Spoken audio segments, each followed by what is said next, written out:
Browns और इस तरह से ले लो, ठीक, मेन्यूज, और इधर साइड में ये आपके जो भी आपका ऑप्शंस हैं, इधर ऑप्शंस आप डिस्प्ले कराना चाहते हैं, और इधर आप चाहते हैं कि मैं कुछ पेज, रजिस्ट्रेशन पेज या जो भी आपको देना है आपकी रिक्वायरमेंट के अकॉर्डिंग, ठीक है, या वेलकम पेज देना, वेलकम पेज, या रजिस्ट्रेशन पेज है तो रजिस्ट्रेशन पेज। तो होम पेज पे आप डिस्प्ले क्या क्या काम कराना चाहते हैं। फर्स्ट पेज पे आप ऑल रिकॉर्ड्स डिस्प्ले कराना चाहते हैं, या फिर फर्स्ट पेज पर आप क्या आपका प्लान है, आपकी रिक्वायरमेंट क्या है, तो इसके अकॉर्डिंग आपने डिजाइन कर लिया, ठीक है। तो ये डिजाइन जो किया है, तो यहाँ से कितने रिक्वेस्ट जा रहे हैं, तो पहला रिक्वेस्ट जा रहा होम, यहाँ इस पेज से, होम से क्या क्या जा रहा है, होम पेज से सबमिट बटन भी क्लिक किया जा रहा है, यहाँ से मल्टीपल 1 1 2 3 4 5 मल्टीपल रिक्वेस्ट मल्टीपल है ना, अलग अलग। तो इन सभी का वर्क क्या है, काम क्या है, किसी का काम आपका डेटाबेस में डेटा स्टोर कराना, किसी का काम है डेटाबेस से डेटा को फेच करना, किसी का काम क्या है कंट्रोलर से रिडायरेक्ट कराना, नहीं आपको पूरा डेटाबेस तक नहीं जाना, सिर्फ कंट्रोलर से ही रिडायरेक्ट करा दो, वहां से जाओ बस सिर्फ पेज लोड कर दो, डेटाबेस का कोई यूज नहीं है, सिंपल एक पेज रिटर्न करना है, यूआई रिटर्न करना। तो ये आपके रिक्वायरमेंट पे डिपेंड करता है। तो जो भी रिक्वायरमेंट होगा उसके अकॉर्डिंग हम कंट्रोलर्स बनाएंगे और उस कंट्रोलर के अंदर मैप करेंगे यूआरएल, ठीक है। तो बेसिक आइडिया के लिए मैं आपको बताता हूँ, एक बार शायद मैंने बताया है स्टार्टिंग में, बट फिर एक बार फिर से मैं रिवाइज करा रहा हूँ, समझो। यहाँ पर पेज है ना, क्या है, पर पेज, पर पेज, पेज या फिर पर स्क्रीन वन कंट्रोलर, क्या बनाएंगे, पर स्क्रीन, जितने भी स्क्रीन आप डिजाइन करेंगे उसके लिए वन कंट्रोलर, पर स्क्रीन वन कंट्रोलर। तो आपके एप्लीकेशन में कितने स्क्रीन हो रहे हैं, जितने स्क्रीन हो रहे हैं उतने कंट्रोलर्स आप बना सकते हैं, ठीक। पर स्क्रीन वन कंट्रोलर, पर मॉडल, पर मॉडल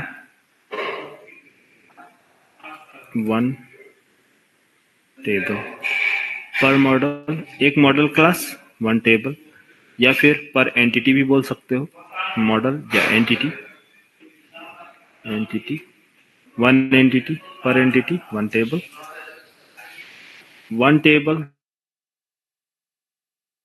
वन टेबल, या फिर पर टेबल वन रिपोजिटरी, ऐसा भी ले लो, पर टेबल, पर table one repository, one repository, per module, per module, per module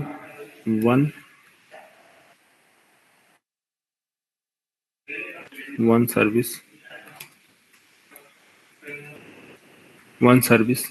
समझ में आया? Hello, yes sir. अरे कैसे चीजों को आप एनालाइज करोगे, एनालाइजेशन, रट्टा नहीं मारना है आपको, चीजों को एनालाइज करके डिजाइन करना है, अपने मन से कुछ भी नहीं कि हाँ कुछ भी जो मन में आए वो डिजाइन कर दे, नहीं समझ में आ रहा बैठे हैं और अब सोच रहे किसके बाद क्या करना है।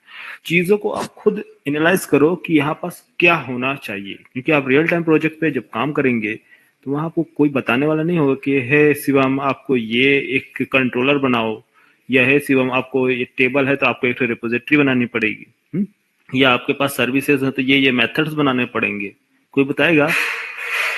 आप 3+ एक्सपीरियंस पे, आपको 3 साल का एक्सपीरियंस है रियल टाइम का, और आपको ये बेसिक आइडिया नहीं मालूम है कि कैसे चीजों को डिजाइन किया जाता है, हा? कोड लिखना इंपॉर्टेंट है कि कॉन्सेप्ट समझना कि कैसे चीजों को डिजाइन किया जा रहा है, हा? डिजाइन तो तब करोगे, कोड तो तब लिखोगे ना जब आपको कॉन्सेप्ट मालूम होगा कि यहाँ पास क्या चीजें डिजाइन करना है। समझे? तो कोड पे कोई भी मेरे अब बैच, अभी तो स्प्रिंग बूट है, बेसिक चल रहा है, लेकिन स्प्रिंग बूट के बाद मैं सारी चीजें बताऊंगा आपको। वहां कोड पे कोई भी फोकस नहीं करेगा, कोई भी कोड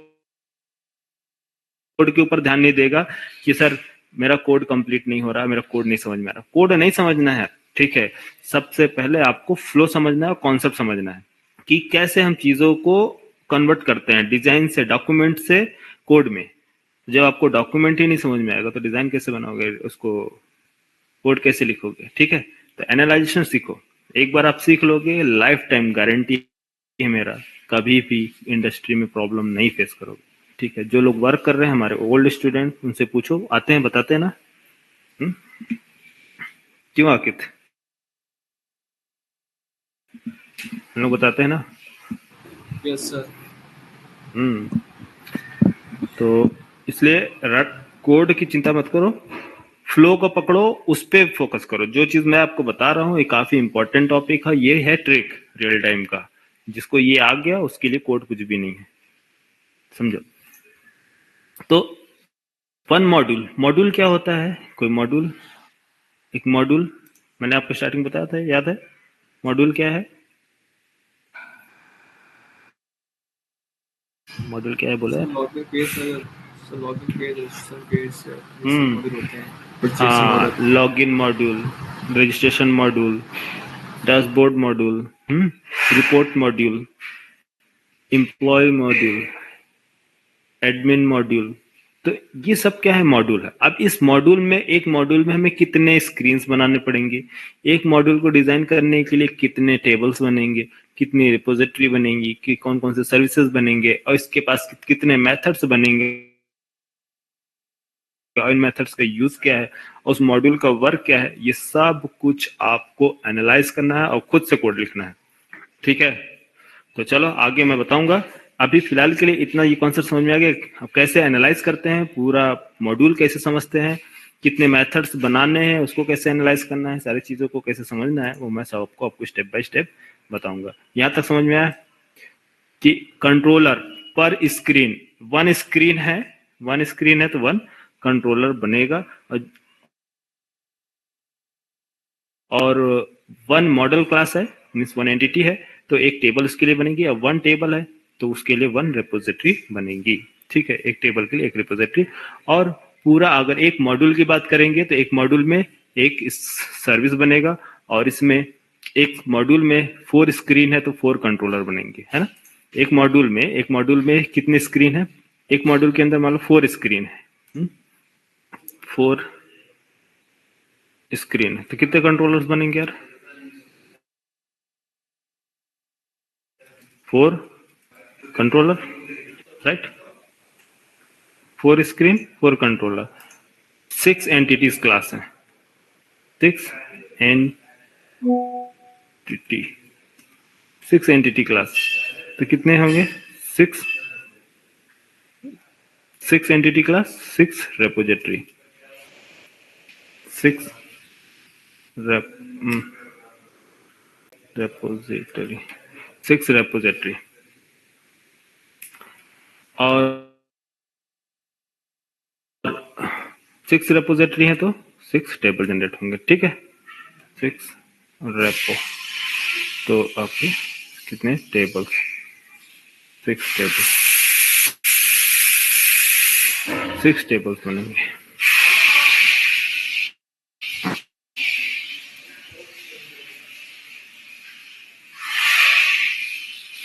ठीक है, चलो आप समझ जाना, और मैं चल रहा हूँ आपको कॉन्सेप्ट पे बताना, आपको कॉन्सेप्ट बताने जा रहे हैं।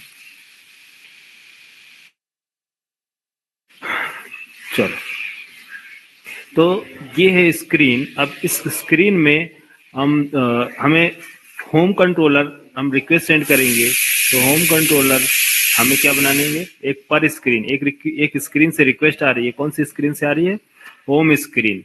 अगर यहाँ पास होम के बाद यहाँ मैंने मान लो दे दी यहाँ होम स्क्रीन, और यहाँ कोर्स स्क्रीन और कोर्स है और सर्विस है,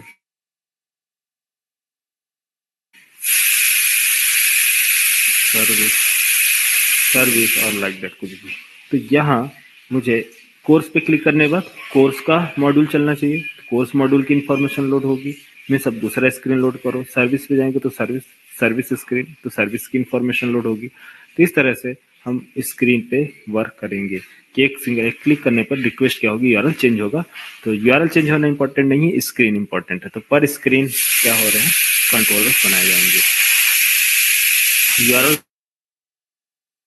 मतलब नहीं, ठीक, किस मतलब हाँ। तो फर्स्ट पेज जो है वो रिक्वेस्ट क्या लेके आ रहा है आपका, होम, तो होम से बाइंड करेंगे। दूसरा, मान लो मैंने एक कंट्रोलर बनाया, एक कंट्रोलर, और उस कंट्रोलर का नाम उसको बाइंड कर दिया कोर्स कंट्रोलर, कोर्स यूआरएल। दूसरा सर्विस यूआरएल, इसी तरह से registration URL, register URL, login URL. Multiple request आपके ब्राउजर से आएंगे, तो कौन सा इनके बेस पे कौन सा कंट्रोलर्स लोड किए जाएंगे, ये डिसाइड कौन करता है, आपका course controller, service controller, register,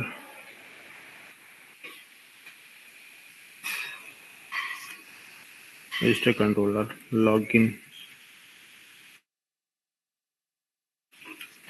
login controller. तो ये एक एग्जांपल है, मैं आपको बता रहा हूँ कि मान लो हमारे पास मल्टीपल कंट्रोलर रजिस्टर्ड कहाँ किए गए हैं, हैंडलर मैपर के अंदर, हैंडलर मैपर, ठीक है। तो ब्राउजर से रिक्वेस्ट क्या है आपका, होम यूआरएल, यूजर ने फायर किया होम, तो ये रिक्वेस्ट स्प्रिंग बूट में सबसे पहले किसके पास जाएगी रिक्वेस्ट, फ्रंट कंट्रोलर के पास। फ्रंट कंट्रोलर सर्च करता है किसमें, हैंडलर मैपर की हेल्प से, कि है हैंडलर मैपर आप मुझे बताए ये होम यूआरएल आ रहा है, क्या ये अवेलेबल है, यस अवेलेबल है, तो ठीक है, यस ये वैलिड है यूआरएल, तो आप मुझे इसका कंट्रोलर प्रोवाइड कीजिए, इसका रूट प्रोवाइड करो, किधर जाना है मुझे। तो ये इसका कंट्रोलर मीन्स इसका पाथ प्रोवाइड करता है कि हाँ आप इसमें इस कंट्रोलर के पास चले जाओ। समझ में आया? तो किस कंट्रोलर के पास भेजेगा ये, होम कंट्रोलर। वापस बैक क्या बोलेगा, किसके पास जाओ, ये रिटर्न करेगा होम कंट्रोलर, किसको, फ्रंट कंट्रोलर को। तो फ्रंट कंट्रोलर को जब मिल गया है होम कंट्रोलर, तो ये होम कंट्रोलर के पास रिक्वेस्ट भेजेगा, किसके लिए, क्या काम करने के लिए, होम कंट्रोलर के पास रिक्वेस्ट जाएगा। तो यहाँ हमारे पास क्या है, होम कंट्रोलर,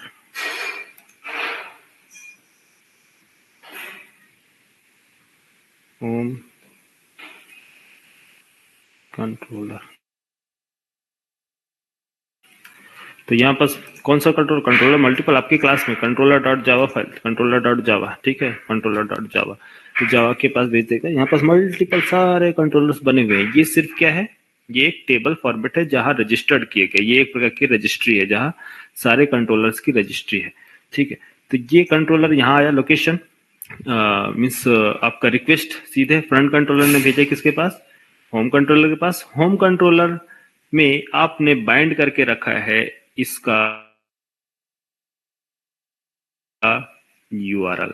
होम कंट्रोलर में आपने क्या किया है, बाइंड किया। कैसे बाइंड करते हैं होम कंट्रोलर में, हाँ, तो जो भी रिक्वेस्ट आएगी तो आईओसी कंटेनर को इन्फॉर्म करेंगे कि ये एक कंट्रोलर है। तो ये कैसे आईओसी कंटेनर इसको रजिस्टर करेगा कंटेनर की कैटेगरी में, यहाँ पास जब आप इसमें मेंशन करेंगे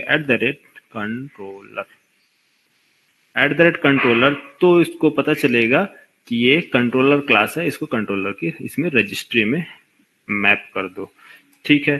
तो मैं इसको जावा ना लिख के मैं सिंपल क्लास लिखूं, जो चीजें हमें लिखनी है, ठीक है। तो ये हमारी क्लास होम कंट्रोलर, और इसमें एक रिक्वेस्ट है। रिक्वेस्ट क्या आ रही है, होम कंट्रोलर। तो होम कंट्रोलर यहाँ हमारे अवेलेबल है, हमारे पास क्या है, होम नाम का यूआरएल अवेलेबल है।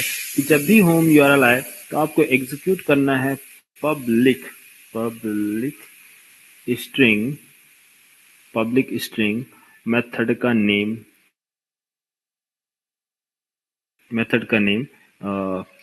डिस्प्ले होम पेज ये डिस्प्ले होम पेज कब एग्जीक्यूट होगा? जब ये होम यूआरएल मैच करेगा इससे। तब क्या इस कंट्रोलर में सिंपल होम यूआरएल होगा या और भी यूआरएल हो सकते हैं? यस, और भी यूआरएल होंगे। तो क्या होंगे? यहाँ पास मैंने रख दिया कि सेव यूआरएल। तो जब सेव यूआरएल हो या फिर कोई भी फेच यूआरएल या फिर सर्च मॉड्यूल, सर्च करने के लिए कोई भी कंटेंट हो सकता है यूआरएल। मैं भी सेव या गेट या यूजर कुछ भी ले लो, ठीक है, यूजर ले लो, ठीक है, मान लो होम यूजर यूआरएल एक एग्जांपल के लिए। तो यूजर यूआरएल, और तो जब यूजर यूआरएल आएगा ब्राउजर से एक एग्जांपल, तो यहाँ आप पब्लिक स्ट्रिंग यहाँ पास कर देंगे लोड यूजर इन्फो पेज। इसी तरह से मान लो और भी हमारे पास यूआरएल बढ़ते जाएंगे। यहाँ इस कंट्रोलर के अंदर हम लिखेंगे जैसे कि मान लो रजिस्टर यूआरएल, रजिस्टर, या सिंपल आपको समझाने के लिए सेव ही ले लो, सेव यूआरएल। तो सेव यूआरएल में आपको मेथड एग्जीक्यूट करना है, कौन सा?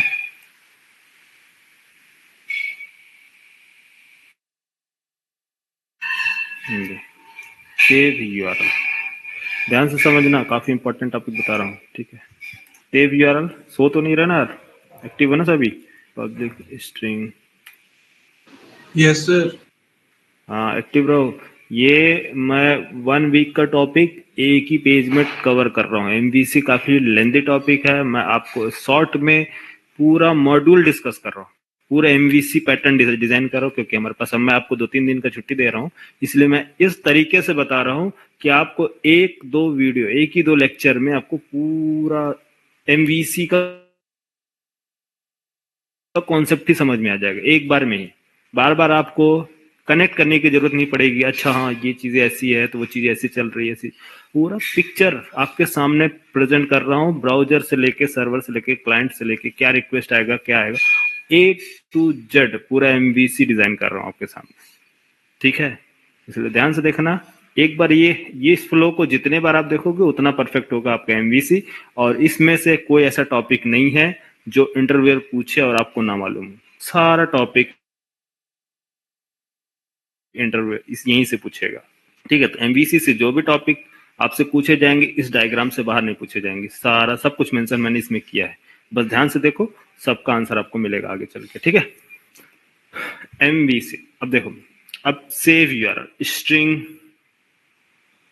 स्ट्रिंग सेव नाम का एक मेथड है, सेव यूजर डिटेल्स, और यहाँ एक मेथड में सेव। और मान लो किसी ने यूआरएल टाइप किया all records, get all records, हाँ, तो public string get all users, ठीक, ऑल यूजर्स। तो इस तरह से यूआरएल क्या होंगे, बढ़ते जाएंगे। अच्छा, तो ये सारे यूआरएल जो है, हाँ, ये सारे यूआरएल आएंगे कहाँ से? ब्राउजर से ये आ रहे हैं यूआरएल, देखो। और सिचुएशंस आपको मैं बता देता हूँ। यूआरएल, ये सारे यूआरएल्स क्या आ रहे हैं? सेव यूआरएल और यूजर और ऑल यूआरएल, और कौन सा है? गेट ऑल यूआरएल, ठीक है। इस तरह से इतना ही है, ठीक है। ये सारे यूआरएल्स आ रहे हैं, तो इसलिए ये हमारे पास कंट्रोलर ये वाला बना नहीं है। लेकिन ये सारे यूआरएल जो है होम कंट्रोलर से, कौन सा होम कंट्रोलर में ये बताया गया है कि होम कंट्रोलर अवेलेबल है, ठीक है। लेकिन होम कंट्रोलर में इतने सारे यूआरएल है? होम कंट्रोलर में इतने सारे यूआरएल हैं, क्या ये गारंटी है कि सारा होम कंट्रोलर में ही यूजर सेफ यूआरएल, जितने भी यूआरएल यहाँ आपने बाइंड किया है वो दूसरे कंट्रोलर में आप बाइंड नहीं कर सकते है? अरे आपको एम्प्लॉय का डेटा रजिस्टर्ड करना है तो सेव यूआरएल बनाएंगे ना, एम्प्लॉय सेव, अच्छा admin save, product save, product module create किया आपने, बोला प्रोडक्ट का डेटा सेव करो, तो प्रोडक्ट का उसके पास भी कंट्रोलर होगा। तो वहां से अगर यूआरएल आ रहा सेव यूआरएल, तो किसका कौन सा कंट्रोल एग्जीक्यूट होगा? हा? कौन सा एग्जीक्यूट होगा इस सिचुएशन में?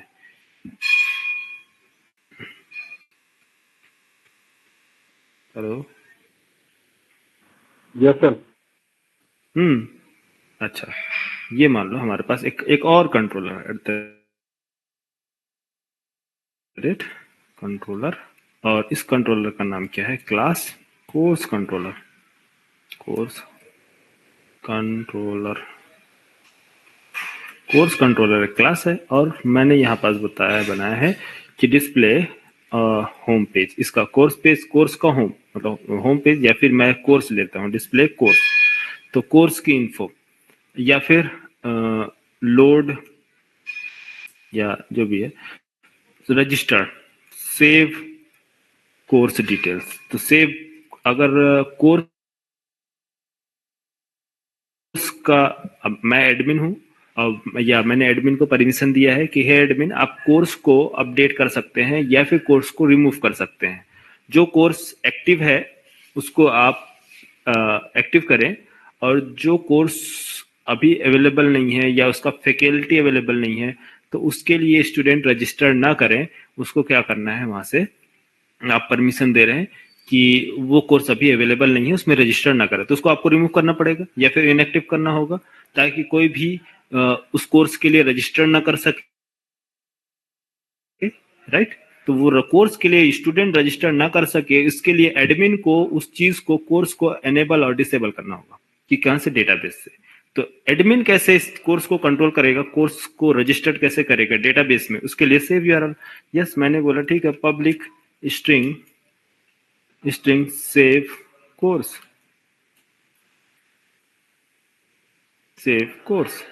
कोर्स को सेव करो, ठीक है, ओके, मैं बोला ठीक है। और कोर्स सेव करो, और अगर बोलते हैं कि गेट ऑल कोर्स, आपको ऑल कोर्स गेट करना, आपने बाइंड किया all, public string get all course, get all courses, update courses, remove courses. तो अरे यूआरएल आपको देख के क्या लग रहा है? हाँ, अपडेट, अरे यूआरएल तो सभी के सेम लग रहे हैं ना, जितने भी कंट्रोलर बन रहे हैं।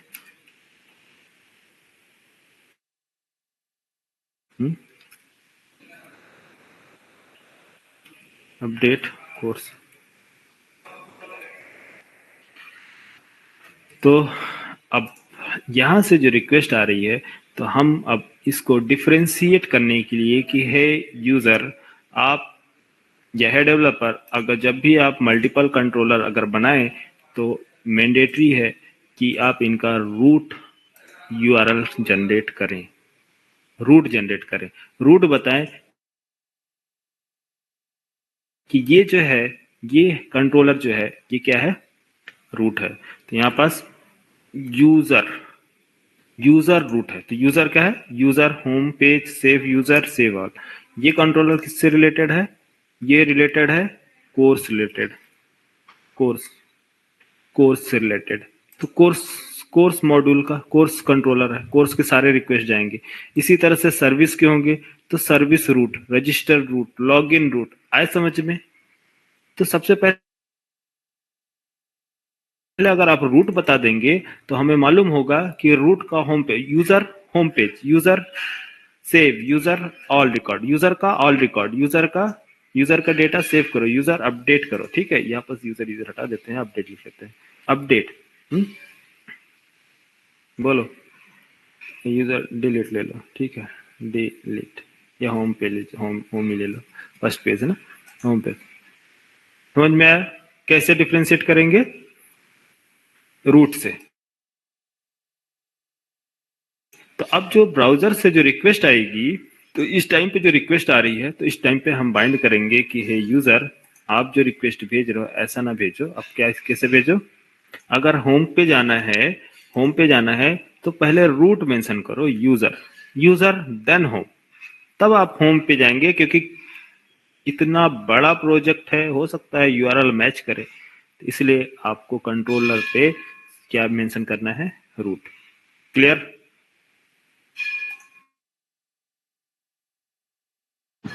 यस हाँ, सर। तो ये रूट होंगे, तो ये सभी के क्या होंगे? यूजर एक रूट होगा, यूजर रूट। और सर रूट नेम में सर बस ओनली स्लैश और बस नेम लिखा जाएगा बस। हाँ, बता रहे हैं, सब बता रहे हैं। ठीक है, चिंता मत करो। देखो, सब बता रहा हूँ, डेप्थ में चल रहा ना। अभी ओवरव्यू मैंने सबको दे दिया ना, पूरा चीजें ओवरव्यू कैसे है सब बता दिया है। यस। अब कैसे है, अब क्या है, इंटरव्यू भी देना आप लोगों को, है ना? कि ऐसा नहीं है ना कि सिर्फ फटाफट एक ठुकराड ऑपरेशन रेडी किया, हो गया, अब आप डेवलपर बन गए। कोई प्रॉब्लम आई तो समझ नहीं पा रहे क्या प्रॉब्लम आ गई है। तो डेवलपर वो नहीं है कि जो कोड लिखता है, डेवलपर वो है कि जो एरर को पकड़ के सॉल्व करता है, प्रॉब्लम सॉल्व करता है, वो डेवलपर कहलाता है। ठीक है, कोड लिखने से डेवलपर नहीं कहलाता। प्रॉब्लम्स को आप तुरंत पकड़ सको कम टाइम में और उसको सॉल्व कर सको, तो आप बेस्ट डेवलपर हो। तो उसके लिए आपको डेप्थ में नॉलेज होगा, तभी आपको प्रॉब्लम समझ में आएगी कि एक्चुअली प्रॉब्लम आ कहां से रही है। ठीक है, तो ये है एक यूआरएल, बेसिक यूआरएल। और इसी तरह से मान लो ये जो है डुप्लीकेट्स करता हूँ, अगर रिक्वेस्ट आती है यूजर की बजाय कहां से? कोर्स, तो कोर्स सेव। अब बताओ रिक्वेस्ट कहां जाएगी? कोर्स कंट्रोलर पे। हाँ, कोर्स कंट्रोलर पे जाएगी ना यहाँ से। तो यहाँ सबसे पहले क्या बंद किया जाए? कोर्स। हाँ, कोर्स कंट्रोलर। तो चेक किया जाएगा course controller, course URL yes available है, यस अवेलेबल है। क्या इसके पास, इस कंट्रोलर के पास सेव यूआरएल है? यस अवेलेबल है, तो लोड कर दो हमें डायरेक्शन। तो ये आपको सीधा यहाँ से लेकर किधर आ जाएगा? इसके पास। तो ये है कॉम्बिनेशन किसका?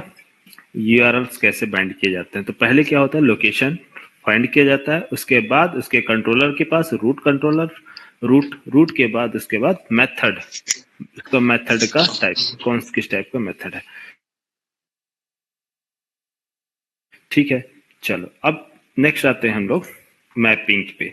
तो मैप कैसे किया जाए? ठीक है, ये यूआरएल क्या ऐसे ही मैप किया जाएगा? नहीं, ये वैलिड नहीं है, वैलिड सिंटैक्स नहीं है, इसको बोलते हैं मैपिंग। तो कैसे मैप किया जाए इस जो रिक्वेस्ट को? किसे? कंट्रोलर से, कंट्रोलर यूआरएल से कैसे मैप करें? तो इसके लिए जो भी रिक्वेस्ट आ रही है, कौन सी रिक्वेस्ट आ रही है? वो यूआरएल होम। तो यूजर, तो जैसे ही यूजर आएगा उसको हम मैप करेंगे, एनोटेशन यूज करते हैं, एट सिंबल, और एनोटेशन का नेम है रिक्वेस्ट मैपिंग, रिक्वेस्ट मैपिंग, और इस यूआरएल का नेम। तो स्ट्रिंग में सारे यूआरएल्स होंगे स्ट्रिंग फॉर्म में, और क्या नाम है? User route name. ये क्या आपका? Route URL. ये है रिक्वेस्ट मैपिंग। तो प्रॉपर मैपिंग कैसे करेंगे आप? @request मैपिंग मीन्स आप सिंपल इसको मैप कर दो। आप इसको भी आप मैप कर सकते हैं, सेव को किससे? रिक्वेस्ट मैपिंग से। तो इसको भी आप रिक्वेस्ट मैपिंग, जितने भी आ रहे हैं रिक्वेस्ट मैपिंग क्या है आपका? रिक्वेस्ट मैपिंग और क्या नाम है यार? यहाँ पर कौन सा यूआरएल था? Home. Request mapping home, request mapping ये सारे आप रिक्वेस्ट मैपिंग के साथ मैप कर दो, इसको बोलते हैं मैपिंग। समझे?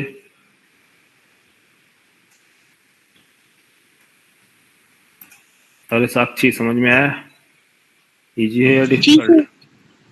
सर इजी है ना? सही है, आ रहा है। हाँ, आ रहा। एकदम स्लोली इंजेक्ट कर रहा हूँ, आप चिंता मत करना। धीरे धीरे धीरे पूरा आप लोग प्रोजेक्ट समझ में आने लगेगा। बस फ्लो को पकड़ो, रटने की जरूरत नहीं है। तो इसी तरह से रिक्वेस्ट मैपिंग सभी जगह आप बाइंड कर सकते हैं, कोई इशू नहीं है। ठीक है, ये है रिक्वेस्ट मैपिंग। लेकिन हमारे प्रोजेक्ट में हमारे प्रोजेक्ट में मीन्स जो ब्राउजर से रिक्वेस्ट आती है उसके साथ कुछ कंडीशंस होते हैं। कुछ रिक्वेस्ट आते हैं गेट मेथड के साथ, कुछ रिक्वेस्ट आते हैं पोस्ट के साथ। अब रिक्वेस्ट मैपिंग अगर आप बाइंड कर रहे हो तो यहाँ आपको मेथड टाइप भी बताने पड़ेंगे। इस सिचुएशन में क्या बताने पड़ेंगे? Method type. अब मेथड टाइप कैसे बताओगे? हाँ, यहाँ मान लो रिक्वेस्ट हमारा आ रहा है, सपोज समझो कल मैंने लास्ट टाइम बताया था ना ऊपर कि कोई भी रिक्वेस्ट HTTP रिक्वेस्ट जब ट्रेवल करता है यहाँ से HTTP रिक्वेस्ट ब्राउजर से, तो क्या क्या लेके जाता है? बोलो। HTTP request method type, method type, URL and HTTP version, right? हाँ, तो ये अभी आपने जो रिक्वेस्ट भेजा है वो क्या न्यू रिसोर्स क्रिएट करने के लिए भेजा है या सिंपल डेटा एक पेज डिस्प्ले कराने के लिए? यस। तो आप उसका मान लो पहला रिक्वेस्ट आया किसके लिए, कौन सा method? Get. Method type get, URL आपका क्या है? / यूजर और वर्जन HTTP 1.1 यही आएगा। तो यहाँ फर्स्ट जो रिक्वेस्ट आई है वो कौन सी आ रही है? Get request.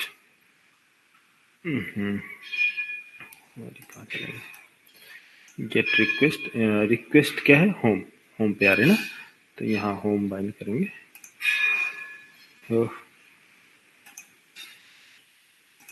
Request as a user home page को किससे बाइंड करना आपको पड़ेगा? फिर यहाँ इनको कैसे बाइंड करोगे? देखो, तो रिक्वेस्ट मैपिंग आप ऐसे भी कर सकते हो और चाहे तो देखो दोनों सिंटेक्ट, ओल्ड अप्रोच और न्यू अप्रोच। आपको प्रोजेक्ट में अगर ओल्ड प्रोजेक्ट होगा, अगर आप माइग्रेशन के प्रोजेक्ट पे काम कर रहे हो, कुछ चीजें माइग्रेट हो रही है या कोई मेंटेनेंस प्रोजेक्ट है, अगर कंपनी में आप जाएंगे तो आपको या तो माइग्रेशन मिल सकता है या तो मेंटेनेंस मिल सकता है, इसकी ज्यादा चांसेस रहती है। स्क्रैच प्रोजेक्ट मिलना काफी किस्मत की बात है, ठीक है, फ्रेशर्स के लिए। तो अगर मिल गई तो आपकी किस्मत अच्छी है कि स्क्रैच प्रोजेक्ट मिल रहा है, सब कुछ आपको स्क्रैच से सारी चीजें डेवलप करनी पड़ेंगी। बट ज्यादातर चांसेस ये है कि मेंटेनेंस या माइग्रेशन का मिलेगा आपको प्रोजेक्ट, ठीक है। तो वहां क्या होता है, वहां पहले से ओल्ड प्रोजेक्ट जो डेवलपर्स हैं वो पहले से कोड लिख चुके हैं 2 साल 4 साल पहले या 5 साल या 8 साल पहले, तो उनके कोड को आपको चेंज करना होता है।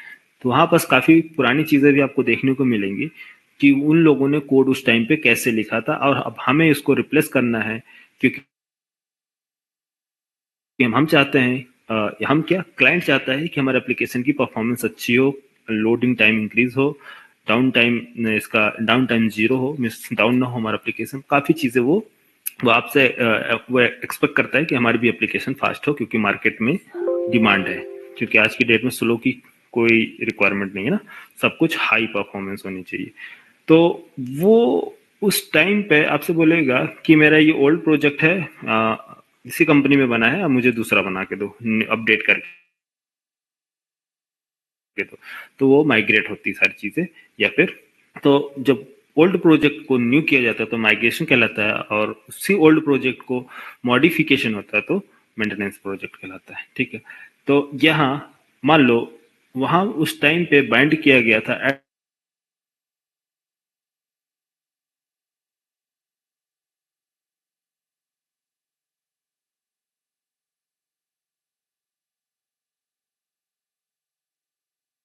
प्रोवाइड किया URL, तो URL कैसे बाइंड करेंगे यहाँ पास? ये कौन सा है URL? Home URL। Home URL, मैं ये इसकी बात कर रहा हूँ, जो रिक्वेस्ट आ रही है, फर्स्ट रिक्वेस्ट, इसको बता रहा हूँ। तो इसको आपने कैसे बाइंड किया? @request mapping home URL। ये होम URL कहलाएगा आपका वैल्यू। क्या कहलाएगा? Value equal to this. Value equal to this. Value क्या होगी? Home URL। और आपको साथ ही साथ बाइंड करने होंगे ये URL, और साथ रिक्वेस्ट आ रहा है, तो यहाँ कॉमा कॉमा कॉमा देके सेकेंड वैल्यू टाइप क्या है आपका? Method. Method equal to request method dot get. Request method dot get. जब इससे बाइंड किया जाएगा, किसे?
सेव URL और मेथड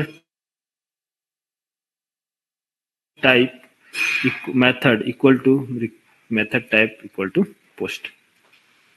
ये आपको ओल्ड प्रोजेक्ट में आपको देखने को मिलेगा ये सिंटैक्स। तो डरने की जरूरत नहीं है यार। हाँ यार, कर लोगे ओल्ड प्रोजेक्ट पे काम? कि बोलोगे क्या मैं ओल्ड प्रोजेक्ट पे काम नहीं करूंगा, न्यू प्रोजेक्ट दो?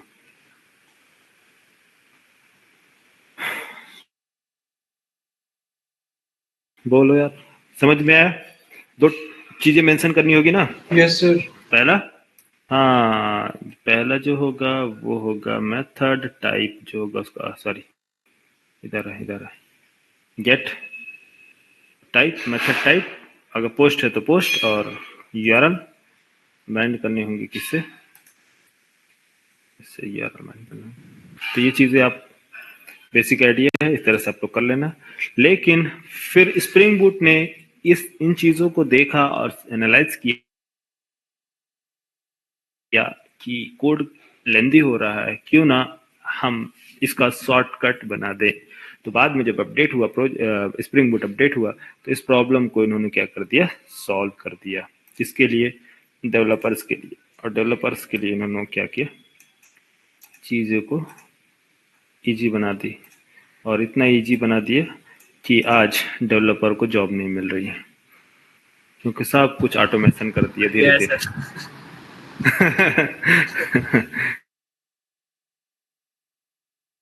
धीरे धीरे इतनी सारी चीजें हाँ, सब कुछ ऑटोमेटिक हो रहा है। सर ये भी आ गया है सर। पहले इतना तो रीजन क्या है यार? रीजन यही है ना, क्योंकि डेवलपर ने सॉल्यूशन निकाला, वो सॉल्यूशन और दूसरे डेवलपर के लिए प्रॉब्लम बन गई। वो इतना लॉजिकल सोचते सोचते सोचते इतना सोच डाले कि दूसरों को सोचने की जरूरत ही नहीं, आप सोचते ही मत। हाँ, उनका कहना है कि अब आपको सोचने की जरूरत नहीं है, हमने सोच लिया। अब देख लो, पाइथन डेवलपर की रिक्वायरमेंट ही नहीं है मार्केट में। इतना सारा फंक्शंस, इतने ऑटोमेशन अरे तो इतना अपडेशन दे दिया ना, इतना चीजें फुल्ली ऑटोमेटेड बना दिया, पाइथन डेवलपर की रिक्वायरमेंट ही नहीं, सब हर चीज बनी बनाई मिल रही है रेडीमेड, तो कौन बनाएगा? तो पहले ही कभी कभी मुझे भी सोच के लगता था कि यार पहले ही अच्छा था, इतने कॉम्प्लिकेटेड चीजें सर तक पहले इसको इतना हम सॉल्व कंप्यूटर करते साइंस थे, ठीक था सर। ऑटोमेशन की वजह से सब कुछ धीरे धीरे धीरे धीरे। हाँ चलो, तो सर प्रॉब्लम हर चीज़ अभी में सर आपके सामने ही कंप्यूटर। प्रॉब्लम आएगा तो आप प्रॉब्लम आपके सामने भी आएगा ना, तो आप भी दिन रात करके उसका सॉल्यूशन ही ढूंढोगे कैसे सॉल्व किया जाए, क्योंकि आपको उसी का पैसा दिया जा रहा। तो आप सोचो लॉ फॉर डेवलपर दिन भर प्रॉब्लम ही सॉल्व कर रहे हैं, तो कितना सॉल्व कर दिए, पूरा सब सिस्टम ही साफ कर दिए। ठीक है, तो इन्होंने क्या ऐसा किया, अभी ये देखो इस कॉन्सेप्ट को रिड्यूस कैसे कर दिया, इस कॉन्सेप्ट को बोला गया ऐसा कितना लेंदी, आपको एक लिखने की क्या जरूरत है, आप मेथड को क्यों बाइंड कर रहे हो, आपको मेथड ही बना देना चाहिए। गेट से रिक्वेस्ट आ रहा है तो गेट मैपिंग कर दो, पोस्ट से रिक्वेस्ट आ रहा है तो पोस्ट मैपिंग कर दो। बोले वाह क्या बात है, कहाँ थे आप इतने देर दिन तक, कहाँ थे आप हैं? गेट मैपिंग URL @post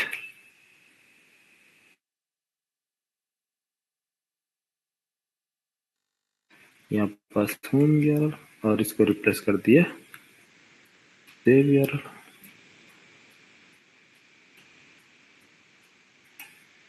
समझे? तो इसका रिप्लेसमेंट ये तो जितनी लाइन का जो कोड लिख रहे थे आप, एक ही में हो गया। ठीक है, Ctrl+X, या तो आप ये लिखो या तो ऊपर वाले लिखो, या तो आप Ctrl+X, या तो आप इसे लिखो या फिर इसे लिखो, कौन सा सही है?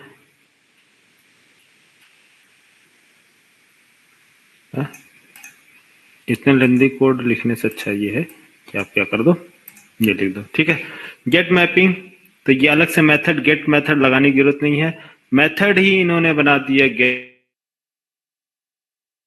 मैपिंग, मेथड लगाने की अलग से रिक्वायरमेंट नहीं है, मेथड इन्होंने बना दिया। पोस्ट मैपिंग, तो रिक्वेस्ट मैपिंग पहले जो यूज होता था सिंपल रिक्वेस्ट बाइंड करने के लिए, सिंपल रिक्वेस्ट आ रही है। ठीक है, नहीं आपको कोई ऑपरेशन एग्जीक्यूट कराना है ना कि कुछ भी करना है, सिर्फ यूआरएल रूट बताने के लिए रिक्वेस्ट मैपिंग यूज करते हैं। तो ये सिर्फ रूट के लिए, रूट बताने के लिए रिक्वेस्ट मैपिंग। तो जो भी रूट आ रहा है ये बाय डिफॉल्ट गेट होता है। ठीक है, तो कोई भी रिक्वेस्ट जो भी आ रही है बाय डिफॉल्ट गेट होता है, तो आपको गेट बताने की जरूरत नहीं पड़ती है। लेकिन फिर भी पोस्ट के लिए आपको पोस्ट बताना पड़ता है, इसमें पोस्ट के लिए पोस्ट रिक्वेस्ट बताना होगा, तो उसके लिए ये मेथड टाइप बताने पड़ते हैं। ठीक, तो इसलिए अपडेशन जो हुआ था वो क्या हो गया अपडेट, कि पोस्ट से रिक्वेस्ट आ रही है पोस्ट मैपिंग यूज करो, गेट से रिक्वेस्ट आ रही है गेट मैपिंग यूज करो, और आपका रेस्ट एपीआई में जो रिक्वेस्ट आएगी उसको पुट मैपिंग, पैच मैपिंग और इस तरह से आप डिलीट मैपिंग वगैरह यूज करेंगे। ठीक है, ये है, यहाँ तक क्लियर हुआ? सर क्लियर है सर। मैपिंग या एनोटेशंस। हाँ चलो, अब देखो ये जब मैप होगा तो यहाँ मैप होने के बाद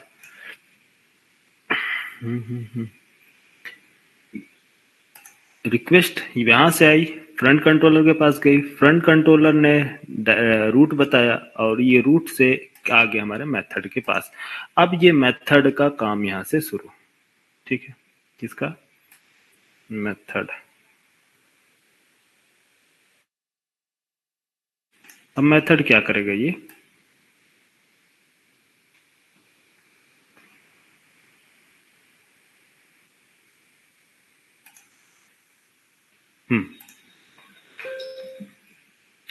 मेथड। अब मेथड बोला कि हे मेथड आपको कुछ क्या करना है, होम पेज रिटर्न करना है, सिंपल होम पेज। तो बोले कि ओके मैं कैसे पेज रिटर्न करूं, मेरे पास तो कोई पेज नहीं है। बोले कि आपको पेज नहीं रिटर्न करना है, आप उस पेज का नेम रिटर्न कर दो। बोला ठीक है, मेरा काम है नेम रिटर्न करना, तो मैं नेम रिटर्न करूंगा। लेकिन कंट्रोलर पेज रिटर्न नहीं करता। क्या रिटर्न कर रहा है ये एक नेम रिटर्न करता है। रिटर्न रिटर्न उस पेज का नेम। क्या है पेज का नेम? ये पेज है या पेज का नेम, इंडेक्स या होम। ये सिर्फ एक स्ट्रिंग वैल्यू है, स्ट्रिंग टाइप का वैल्यू है जो ये कंट्रोलर रिटर्न करता है। ठीक ठीक।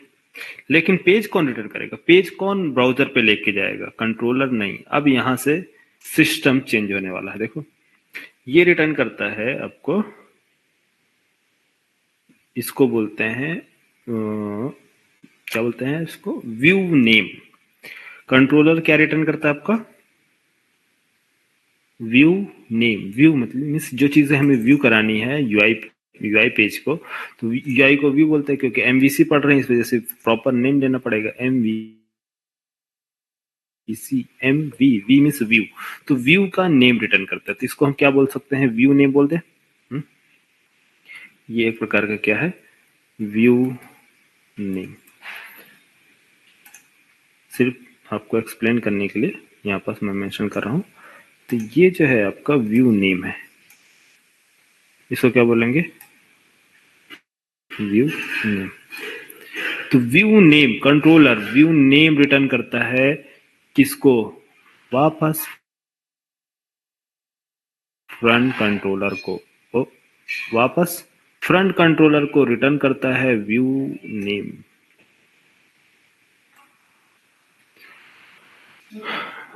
फ्रंट कंट्रोलर ही है जो सब कुछ हैंडल कर रहा है खुद अकेले।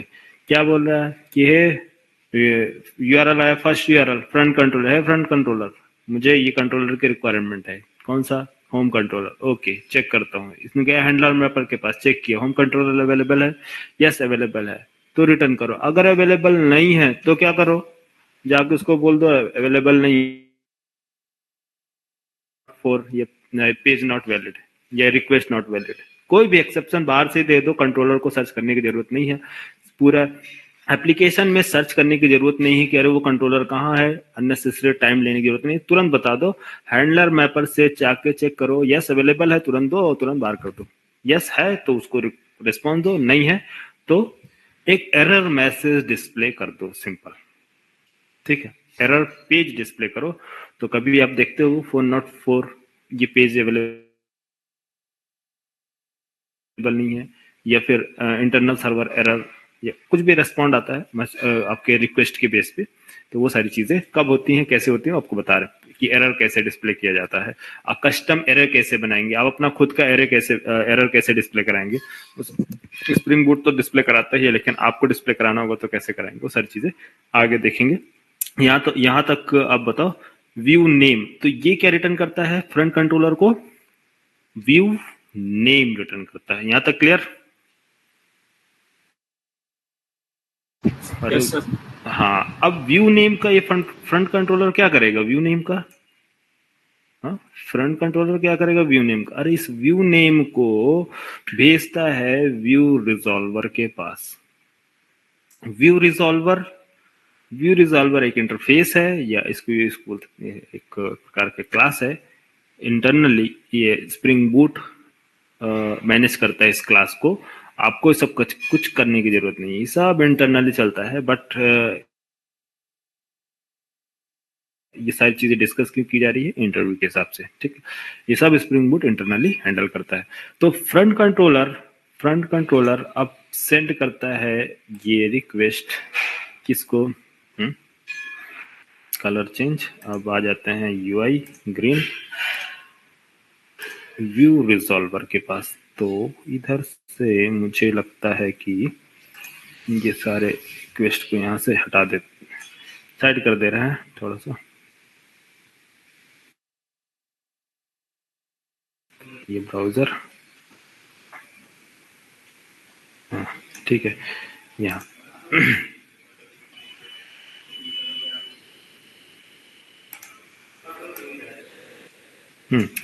अब ये फ्रंट कंट्रोलर इसी सेम रिक्वेस्ट को भेजता है किसके पास? मान लो ये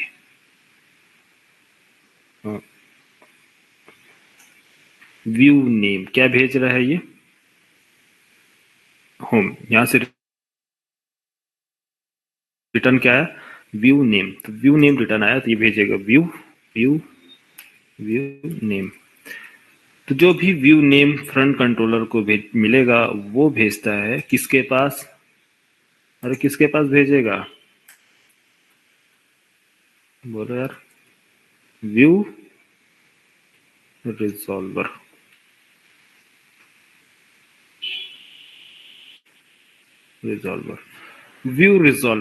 व्यू रिजॉल्वर एक क्लास है जिसको क्या भेजा जाता है, व्यू नेम। व्यू नेम कौन भेजता है, फ्रंट कंट्रोलर व्यू रिजॉल्वर के पास। तो व्यू रिजॉल्वर इस व्यू नेम का करता क्या है, इस व्यू नेम को, जैसे कि व्यू नेम इसने क्या भेजा है अभी, होम, यस होम, तो इस व्यू नेम को होम, जो व्यू नेम है ये इसमें ऐड करता है prefix and suffix. Prefix and suffix क्या ऐड करता है इसके साथ, व्यू नेम के साथ, प्रीफिक्स एंड सफिक्स। क्या मतलब है, क्यों ऐड करता है prefix and suffix, prefix and suffix क्यों ऐड करता है, और प्रीफिक्स और सफिक्स का मीनिंग क्या है देख लो पहले। प्रीफिक्स, अच्छा एक सिंपल एक मैं आपको बता रहा हूँ कि इसको समझने के लिए एक सिंपल सा आप बताएं मुझे कि आपके पास प्रोजेक्ट है, प्रोजेक्ट मान लो माई वेब ऐप है, एक एप्लीकेशन है, आपने प्रोजेक्ट क्रिएट किया स्प्रिंग बूट में, राइट। प्रोजेक्ट नेम के अंदर आपने बनाया एसआरसी, एक फोल्डर होगा मिलेगा एसआरसी। एसआरसी के अंदर क्या होगा, मेन के अंदर जावा में क्या होगा आपका, जावा के अंदर पैकेज है ना, जो भी आप पैकेज फोल्डर बनाएंगे AIT.com base package, right, base package के अंदर आपके सब पैकेजेस होंगे, और सब पैकेज में एक क्लास होगा मेन क्लास, और एक होगा मेन क्लास जिसको बोलेंगे स्टार्टर क्लास, मेन क्लास, और ये होगा सर्वलेट इनिशियलाइजर, सर्वलेट क्लास, ठीक है, सर्वलेट क्लास। दो क्लासेस आपको मिलेंगी किसके अंदर, यहाँ। दूसरा, अब एसआरसी के बाद इसमें आएगा एक रिसोर्स पैकेज है ना, SRC dot main resource folder के अंदर आपको क्या मिलेगा, application dot property, application dot property, yes, application dot property class हो गई, नहीं समझ में आ गया, application dot property. Next, application dot property में इसके बाद आपको मिलेगा टेम्पलेट में क्या ऐड होंगे, इसके अंदर ऐड होंगे स्टैटिक, और स्टैटिक के अंदर क्या ऐड होगा यार, स्टैटिक बोलो, I think template and static है ना, कैसे है,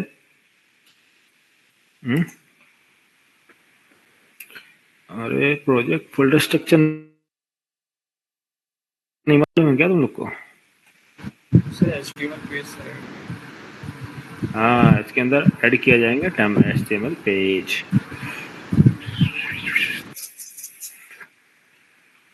अरे टाइम कितना जल्दी निकल गया, टाइम का तो पूछो मत। हाँ, वेब प्रोजेक्ट हमने क्रिएट किया था क्या, कोई वेब प्रोडक्ट मैनेजमेंट ना, चलो इसको हम यहाँ पास, यहाँ देखो ये है प्रोडक्ट, ये project name SRC main dot जावा कंट्रोलर, ये हमारा कंट्रोलर ये क्लास अवेलेबल है, ठीक है, कंट्रोलर क्लास अवेलेबल कहाँ है, यहाँ, और रिसोर्स पैकेज अवेलेबल कहाँ है, ये इधर, स्टैटिक एंड टेम्पलेट, रिसोर्स के अंदर स्टैटिक एंड टेम्पलेट के अंदर index.html पेज। तो पूरे प्रोजेक्ट में इनका लोकेशन एक ही पैकेज के अंदर है या डिफरेंट लोकेशन में है, डिफरेंट लोकेशन में ना, यस, तो डिफरेंट लोकेशन में है, लेकिन सभी कहाँ अवेलेबल है, हमारे क्लास पाथ में, इसको क्या बोलेंगे, क्लास पाथ। तो ये जो भी आपको दिख रहा है यहाँ पास, इसको बोलते हैं क्लास पाथ। तो क्लास पाथ क्या होता है, कि ये आपको पूरा फोल्डर स्ट्रक्चर ये कहलाते हैं क्लास पाथ, जो प्रोजेक्ट है कौन किसके अंदर अवेलेबल है। तो हमारा टेम्पलेट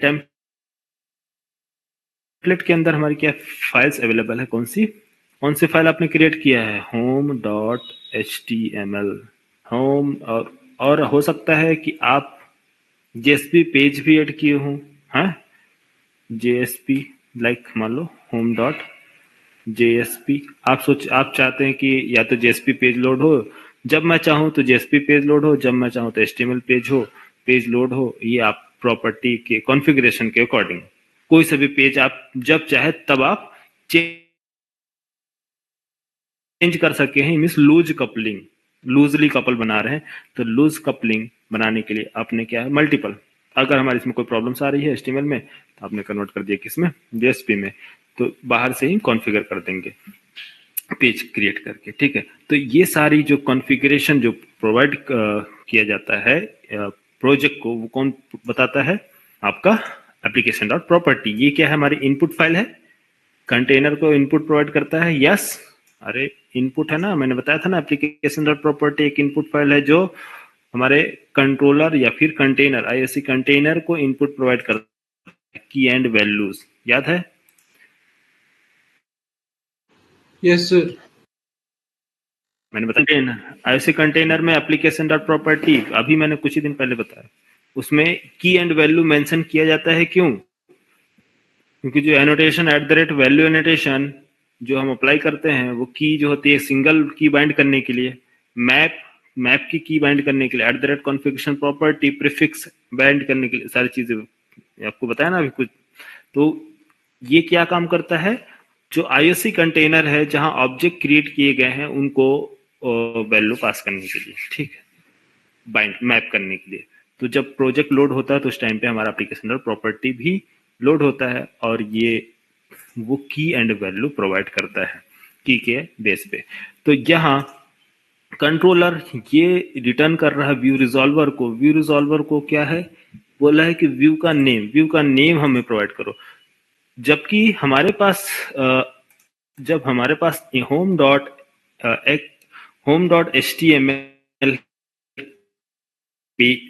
एक्सटेंशन, इसको क्या बोलते हैं, एक्सटेंशन बोलते हैं ना, ये हमारा व्यू नेम, ये हमारा एक्सटेंशन, तो एक्सटेंशन html, एक्सटेंशन jsp। तो इससे पहले हम home.html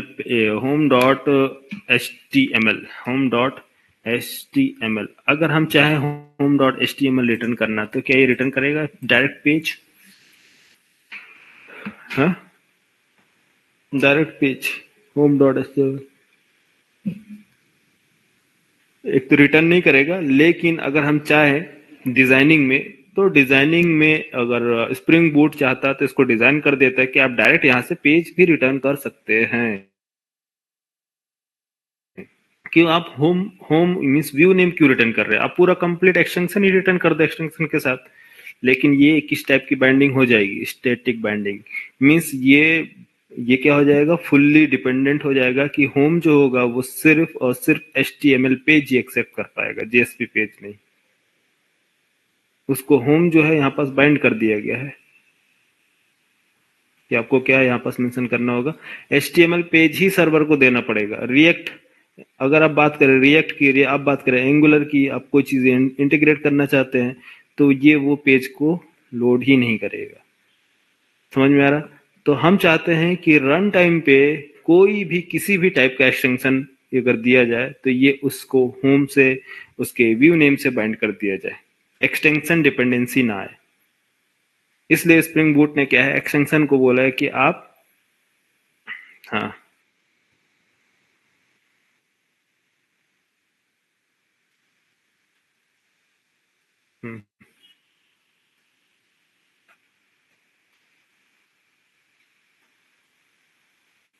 स्टाइल मतलब CSS, हाँ तो हाँ हाँ अच्छा होम पेज देगा ना आपका, यहाँ आप टेम्पलेट में यहाँ पास बाइंड करो ना, ये आपका स्टैटिक पेज है, स्टैटिक पेज में यहाँ CSS बनाओ, जावास्क्रिप्ट पेज बनाओ, ये जो बनाना है सब कुछ यही लिखो ना, आपको कोई दिक्कत नहीं है। यहाँ पास टेम्पलेट, यहाँ पास माई,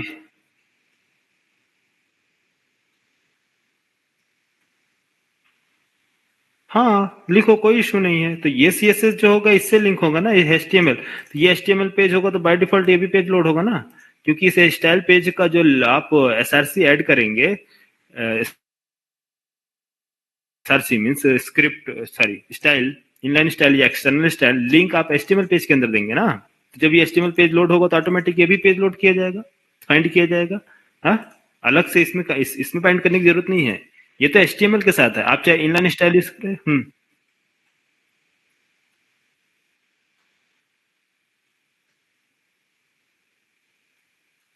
हाँ ये है ना, हाँ अरे ये है ना स्टैटिक फोल्डर, इसमें डालो आप CSS वगैरह, या इसके अंदर टेम्पलेट के अंदर एक CSS फोल्डर क्रिएट कर लो, इस तरह से फोल्डर क्रिएट करके इसका लोकेशन पास करो, ठीक है। चलो मैं बता दूंगा, आपको कोई इशू नहीं। CSS, JS, जावास्क्रिप्ट, अरे इसमें रिएक्ट वगैरह, एंगुलर वगैरह सब कुछ ऐड कर सकते हैं। चिंता क्या कर रहे, बता रहा हूँ, सब इंटीग्रेशन बताऊंगा, UI की चिंता मत करो, ठीक है। कैसे रिएक्ट के साथ इंटीग्रेट करोगे, कैसे आप एंगुलर के साथ रिएक्ट करोगे, कैसे HTML, CSS, जावास्क्रिप्ट, थीम, लिफ, JSP, सब सब बताऊंगा। अभी आप एक बार फ्लो समझ जाओ। फ्लो का मेन क्या है रीजन, क्योंकि यहाँ पास मैं क्यों बता रहा हूँ, क्योंकि डायनेमिकली है, इसका मतलब कि आप कुछ भी ऐड कर सकते हो, तो कैसे ऐड करेंगे वो बात को देखेंगे, लेकिन हमको फीचर देखना है कि कंट्रोलर का फीचर क्या है, कंट्रोलर क्या भेजता है। कंट्रोलर व्यू नेम ही क्यों भेजता है, वो डायरेक्ट पेज क्यों नहीं भेज रहा, क्यों, क्योंकि पेज नहीं भेजने का रीजन ये है कि ये स्प्रिंग बूट फुल्ली क्या है, डायनेमिक बना रहा है, कि जो आप जो पेज ऐड करना चाहे, HTML टाइप का एक्सटेंशन ऐड करना चाहे HTML कर दे, JSP ऐड करना चाहे JSP ऐड कर लें, जो भी आपको लगता है कौन सा पेज रिटर्न करना, आप उसको बाइंड कर लो, है ना। फ्यूचर में एंगुलर के साथ URL बाइंड कर देंगे, आप व्यू नेम रिटर्न करो, है ना, ठीक है। चलो, तो ये सारी चीजें, तो व्यू रिजॉल्वर एक देखो, यहाँ यहाँ क्या होगा, प्रीफिक्स। तो प्रीफिक्स क्या होती है कि ये जो इसके पहले आपको क्या आपको पास करना है, तो प्रीफिक्स इसमें क्या है, टेम्पलेट। लेकिन अगर मैं JSP की बात करें, सर्वर पेज, तो JSP पेज टेम्पलेट के अंदर नहीं होता है, वो क्रिएट करते हैं SRC main web app. Web app के अंदर आपको क्रिएट करना होगा web-inf, web-inf के अंदर वेब ऐप और XML फाइल्स, देन उसके बाद मेंशन करने पड़ेंगे आपको क्या है, यहाँ property.xml फाइल में क्या ऐड करने होंगे, यहाँ पास व्यू रिजॉल्वर्स, व्यू मैं बता रहा हूँ, view resolvers, Spring MVC, Spring view prefix. Prefix क्या है, Spring MVC view prefix. Prefix आपका ऐड करना होगा web web web hyphen INF, web hyphen INF और जो भी फोल्डर नेम होगा, ठीक है। सफिक्स क्या है, MVC, prefix and suffix, suffix suffix क्या है, .JSP। अब ये है व्यू रिजॉल्वर का कॉन्फ़िगरेशन JSP के साथ। तो ये जो था, ये ओल्ड अप्रोच है, इसको हम यूज नहीं करते हैं, क्यों, क्योंकि ये जो रूल अप्लाई होता है किसके साथ, JSP के साथ। लेकिन हम जो यूज करने जा रहे हैं वो हम यूज कर रहे हैं थीम लिफ। थीम लिफ में क्या होता है, HTML इंटरनली टेम्पलेट फोल्डर को सपोर्ट करता है, इस वजह से हमें कॉन्फ़िगर करने की जरूरत नहीं होती, वो इंटरनली कॉन्फ़िगर कर देता है, किसमें, थीम लिफ के केस में। लेकिन अब JSP के केस में, JSP अगर आप यूज कर रहे हो, Java server page JSP use कर रहे हो इसमें पेज डिस्प्ले कराने के लिए, तो उस टाइम पे आपको प्रीफिक्स एंड सफिक्स बाइंड करने होंगे, तब जाके इसका फोल्डर लोकेशन मिलेगा, और फोल्डर लोकेशन मिलेगा तो ये पेज लोड किया जाएगा। तो प्रीफिक्स क्या है, web-inf एंड सफिक्स .JSP। तो व्यू नेम जब ये रिटर्न करता है व्यू नेम, तो ऐड किया जाएगा इससे पहले प्रीफिक्स। तो जो प्रीफिक्स आप यहाँ पास मेंशन किए हैं वो प्रीफिक्स लग जाएगा कहाँ, इसके जस्ट बगल में, जस्ट क्या होगा यहाँ पास, प्रीफिक्स, और सफिक्स ऐड किया जाएगा डॉट, इसका सफिक्स क्या है, डॉट JSP, ये कंप्लीट एक लोकेशन बना है। अरे ये एक यूआरएल, एक पाथ बना या नहीं, home.jsp। अब एक्सटेंशन रेडी हो गया, वेब हाइफन INF। अरे जो भी यहाँ पास मैप करोगे, यहाँ पास web hyphen INF web app, और उसके अंदर मान लो फोल्डर नेम लिया या पेज, हाँ पेज के अंदर ये होना चाहिए, तो पेज डॉट, तो जो भी आपको बाइंड करना है, बाइंड क्यों करना है, क्योंकि आपने मान लो यहाँ पास वेब ऐप के अंदर फोल्डर्स क्रिएट किए हैं। कैसे फोल्डर, या फोल्डर और web hyphen INF, web hyphen INF नाम का फोल्डर क्रिएट किया, और इसके अंदर आपने क्रिएट किया लोकेशन किसका, JSP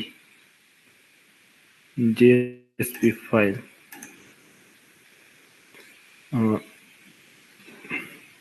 index.jsp, इंडेक्स लिख लो, JSP ऑटोमेटिक ले लेगा ये JSP पेज। तो ये JSP पेज एक्चुअली अवेलेबल कहाँ है, index.jsp। तो ये पेज आपको लोड कराना है, तो आपको यहाँ कॉन्फ़िगर करने होंगे किसके अंदर, ये लोकेशन। तो ये लोकेशन यहाँ आपको स्प्रिंग बूट में प्रॉपर्टी फाइल में इनपुट देना पड़ेगा, ताकि व्यू रिजॉल्वर ये जो व्यू नेम आप यहाँ से मिल रहा है, इस नेम को ऐड कर सके, किससे, JSP। तो यहाँ पास एक्सटेंशन क्या है इसका, इस व्यू नेम का JSP एक्सटेंशन है, ठीक है। लेकिन थीम लीफ का एक्सटेंशन क्या होता है, थीम लीफ का एक्सटेंशन क्या होगा, थीम लीफ का एक्सटेंशन क्या है यार, HTML ना। तो वेब हाइफन INF जरूरत नहीं है, टेम्पलेट, यस टेम्पलेट फोल्डर की जरूरत है।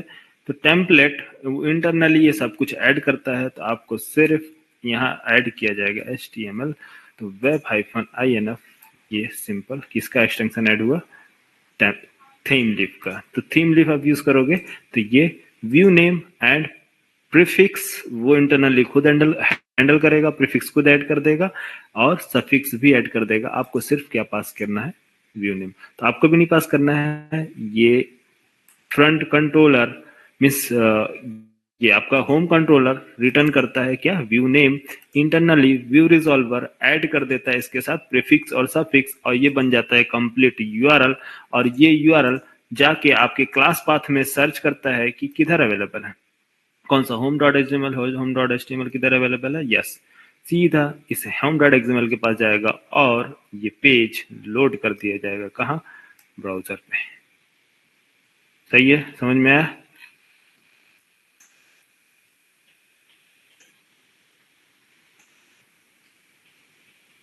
अरे समझे अन्ना,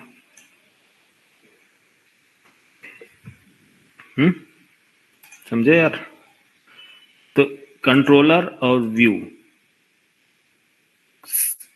M मीन्स डेटा, तो MVC, तो M मीन्स मॉडल, जो डेटा है MVC मॉडल। अब आया समझ में MVC क्या है, अभी चीजें बची हुई है बट यहां तक क्लियर। Yes sir. हाँ, तो ये इंटरनल है, आपको ये सब कुछ बनाने की जरूरत नहीं है। आपको रियल टाइम जब आप थीम लीफ पे काम कर रहे हैं तो ये सब कुछ प्रोवाइड करने की जरूरत नहीं है। ये JSP के केस में हमको प्रोवाइड करना होता है, लेकिन थीम लीफ में नहीं, ठीक है। तो हमने यहाँ बस थीम लीफ ऐड किया है क्या, हाँ थीम लीफ ऐड किया, theme leaf prefix and mode, yes yes. Theme leaf suffix and prefix की बात कर रहे हैं, तो चलो देखते हैं इसके अंदर।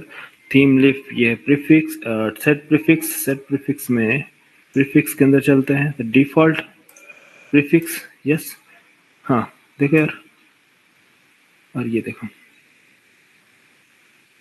बोलो। अरे ये अब जो चीजें मैंने आपको बताया है, अब यहाँ पास आप रिलेट करो। मेरा जो टेक्निक है पढ़ाने का और जो सन माइक्रो सिस्टम का जो डेवलपर ने सारे कोड लिखे हैं वो मैच कर रहे हैं या डिफरेंट है या सेम है। जो सन माइक्रो सिस्टम के डेवलपर ने आप कोड लिखा है मैंने अलग बताया है या डिफरेंट है? सेम है।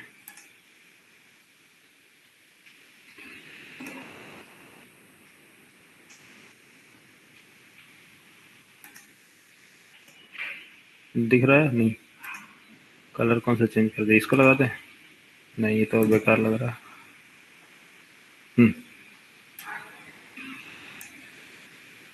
बोलो। अब आपको मालूम हुआ @configuration property प्रीफिक्स ये क्या है? बल्क की, मल्टीपल की जो ऐड करता है, तो ये आपका की है ना, spring dot theme live dot prefix. Prefix क्या है? Class path templates. अरे क्लास पाथ टेम्पलेट देखो इधर, क्लास पाथ, ये क्लास पाथ है आपका पूरा, इसके अंदर टेम्पलेट, यस ये टेम्पलेट, क्लास पाथ टेम्पलेट। तो ये class path template internally prefix इसके सामने ऐड होगा ना, तो ऐड करने की जरूरत है क्या? नहीं। ये क्या है? पहले से ऐड किया गया डिफॉल्ट प्रीफिक्स थीम लिफ ऐड किया है, थीम लिफ, ठीक है, स्प्रिंग डॉट थीम लिफ एंड डिफॉल्ट सफिक्स .html ये भी इंटरनली थीम लिफ हैंडल कर रहा है। तो इसलिए व्यू रिजॉल्वर में जब ये इंटरनली जब व्यू रिजॉल्वर एग्जीक्यूट होता है तो इंटरनली सब कुछ कॉन्फ़िगर कर देता है, क्योंकि यहाँ पास कॉन्फ़िगरेशन प्रॉपर्टी की and value automatic default set की गई है। समझ में आया? लेकिन जब JSP की बात करते हैं तो JSP में ये चीजें सेटअप नहीं की गई हैं। इस वजह से JSP पेज अगर लोड कराना हो तो आपको प्रीफिक्स और सफिक्स मैनुअली की प्रॉपर्टी फाइल में, application.property फाइल में इसको ऐड करने पड़ेंगे, मैनुअली ऐड करने पड़ेंगे, तभी JSP फाइल लोड होगा, अदरवाइज नहीं लोड होगा। क्लियर हुआ? बोलो, क्लियर हुआ? Yes sir. हाँ चलो ठीक है, बाकी का कल आपको बताएंगे। कल क्या, कल से ऑफ रहेगा। अब जो स्टार्ट होगा आप लोगों का प्रैक्टिकल MVC, और MVC में भी टॉपिक 2 दिन का टॉपिक बचा है, 2 दिन ऐसे ही डिस्कस करेंगे तब आपका MVC क्लियर होगा। 1.5 घंटे की, मतलब 3 घंटे की क्लास अभी बाकी है, ठीक है, तो चिंता मत करो, अभी मेन कहानी अब शुरू होगी घर पहुंचने के बाद, ठीक है। ये तो डेमो है MVC का। अरे एक बार MVC पढ़ोगे यार, लाइफ टाइम याद रखोगे। लाइफ टाइम क्या, जब तक जॉब नहीं मिलेगी तब तक याद रखोगे, जॉब मिलने के बाद फिर भूल जाओगे। सही है ना? आखिर बोलेगा सही है सर, जॉब दिला दो, बाकी हम लोग हैंडल कर लेंगे। हाँ, अरे सबको जॉब दिलाया, सब भूल गए। सब भूल गए। सारे डायग्राम अब उनके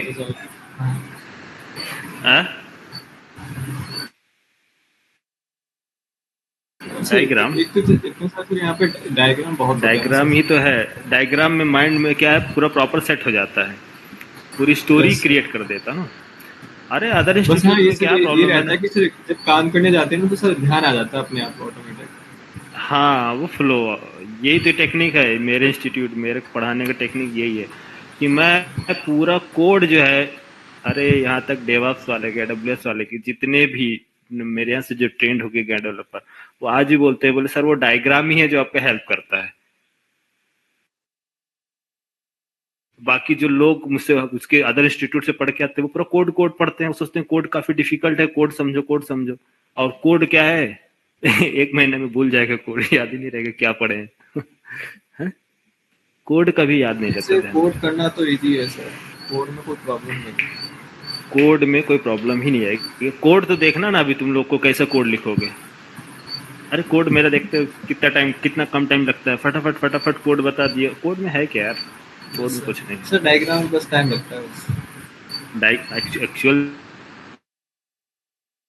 मेरा मानना है कि बेस्ट ट्रेनर वो है जो आपको माइंड में पूरा प्रॉपर स्टोरी क्रिएट कर दे, क्योंकि कोड सेट करना पॉसिबल नहीं है लेकिन स्टोरी क्रिएट करना पॉसिबल है, क्योंकि हमारा जो माइंड है वो इमेज को ज्यादा पकड़ता है, वर्ड को नहीं।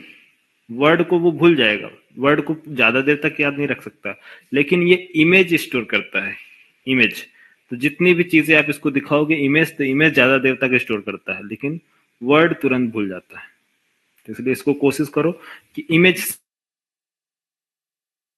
से इसको समझाने की। तो इसलिए मैं डायग्राम से बताता हूँ, क्योंकि आपको इतने डिफिकल्ट जो आपके टास्क हैं उन सारी चीजों को मैं डायग्राम स्मॉल स्मॉल कोड में आपको कन्वर्ट कर देता हूँ, ताकि आपको इजीली समझ में आ जाए। ज्यादा आपको जो काम आप 2 महीना 3 महीने में लगाएंगे सीखने में, वो मैं एक हफ्ते में 10 दिन में पूरा कंप्लीट सिखा देता हूँ, और फुल एक्सपर्ट एक्सपर्ट एकदम बना लूंगा। ठीक है, आप 2 महीने आप स्प्रिंग बोट पे काम कर लो, आपको लगेगा कि आप 2 साल से काम कर रहे हैं मेरे साथ। चलो, अरे वो AWS वाले भी। हम्म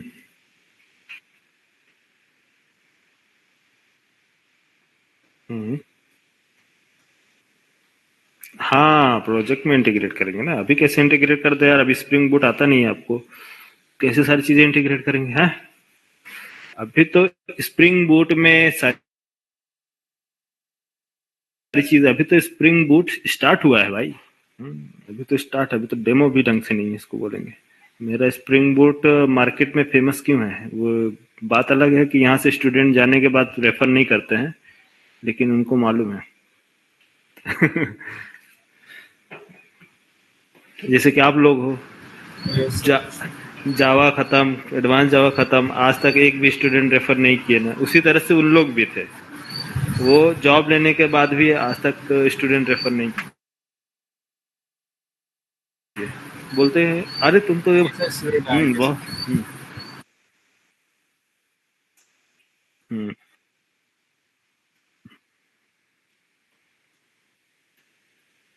हाँ हाँ। वही चीज ना।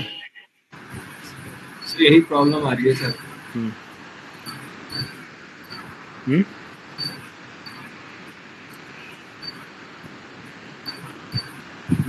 तो लेकिन तुम उनको बिलीव दिलाओ ना, वो बोले भाई देख मेरा तो होगा ही, लेकिन वहाँ आपको बताना पड़ेगा ना कि हाँ हमने ये चीजें वहाँ सीखी है इतने कम टाइम में, ये चीजें हमें समझ में आई है। जो चीजें समझ में आएगी तो जॉब क्यों नहीं मिलेगी। हाँ, ना समझ में आए, आपको लगे कि अरे यार ये सर जो पढ़ा रहे हैं हमें समझ में नहीं आ रहा, चीजें क्लियर नहीं हो पा रही हैं, पढ़ाते कुछ और है होता कुछ और है, प्रॉब्लम ही नहीं समझ में आती है क्या करना है। जब तब आपको लगेगा कि यार देखो मैं श्योर नहीं हूँ, मेरा हो सकता है, हो भी सकता है, नहीं भी हो सकता है, क्योंकि मेरे को वहां कॉन्सेप्ट समझ में नहीं आ रहा, तो उस टाइम पे आप मना कर सकते हो कि नहीं यार अभी मैं बताऊंगा जब मेरी जॉब लग जाएगी तब फिर करना। लेकिन यहाँ तो आपको पूरा 100% क्लैरिटी दी जा रही है, आपको सारे कॉन्सेप्ट क्लियर हो रहे हैं। तो तो आप अपने रेफरेंस पे बोलो, क्योंकि देखो कोई स्टूडेंट आएगा तो आपके रेफरेंस से आएगा, हमारे रेफरेंस से तो नहीं आएगा। हाँ, अब हैप्पी है, हैप्पी को अभी बोलेंगे तो हैप्पी बोलेगा उफ कि हाँ सर मैं कोशिश करता हूँ, लेकिन वो बोलेगा कि सर मेरा हो जाएगा तब ना। तो बात अलग है, जब तुम्हारा हो जाएगा तो कोई भी देख के आएगा, लेकिन आपको यहाँ का कॉन्सेप्ट समझ में आ रहा, आप अपने रेफरेंस पे भेज सकते हैं कि नहीं बेस्ट इंस्टीट्यूट है, अच्छा पढ़ाते हैं, कॉन्सेप्ट समझ में आता है, ज्वाइन कर लो, नहीं तो फिर लेट हो जाएगा, तुमको ही प्रॉब्लम होगी फिर बाद में। वो आप अपना रेफरेंस लगाओगे तब आए। हम्म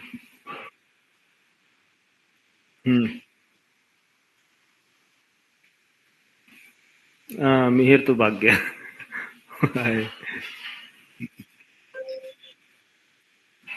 मिहिर की बस। ठीक है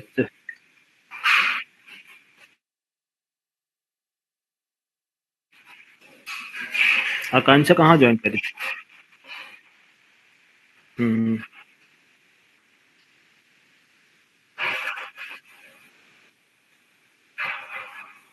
आ, तो वही है ना, 1-2 लोग से नहीं होगा, कम से कम 7-8 लोग हों तब तो बैच चले। आप लोग नहीं सभी सर लोग मेरे ट्राई करो। कॉन्टेक्ट में भी है सर, मेरे कॉन्टेक्ट में भी है सर, आएंगे सर हम्म वो भी। हाँ उनको बोलो, बोलो कि 5 तारीख से बैच स्टार्ट होने वाला है जावा का। सर आप माइक क्वालिटी ठीक कर लो सर, इससे बहुत फर्क पड़ेगा। मेरा माइक क्वालिटी बढ़िया है यार, तुमको कैसे लग रहा है? और किसी को आवाज प्रॉब्लम सर आती है क्या? बहुत स्लो आती है। नहीं, तुम्हारी तरफ से प्रॉब्लम आती है। आकित, ठीक है सर, ठीक है सर। पहले मेरी से माइक सही। बेटर है सर। हाँ, वो अब बल्कि प्रॉब्लम आने वाली है। अब मैं कितना भी अच्छा माइक कर लूं, क्योंकि अब मैं जा रहा हूँ घर। हाँ, हाँ, तो वहाँ कुछ दिन थोड़ा सा वॉइस का रहेगा, सर लेकिन ऐसा फिर भी इतना थोड़ा नहीं सा रहेगा। ठीक कर लेना सर, एमबीसी गया है सर। हाँ, बस। लेकिन मैं कोशिश करूंगा बढ़िया आपको देने की। वहाँ क्या यस है, सर। नेटवर्क फ्लक्चुएट होता है ना, मिस नेटवर्क फ्लक्चुएट होता है। माइक का इशू नहीं है यार, माइक मेरा बढ़िया ब्रांडेड वाला है यार, अच्छा है। माइक ये पोर्टेबल सोनी माइक का है। सर। ये है इसका क्या नाम है,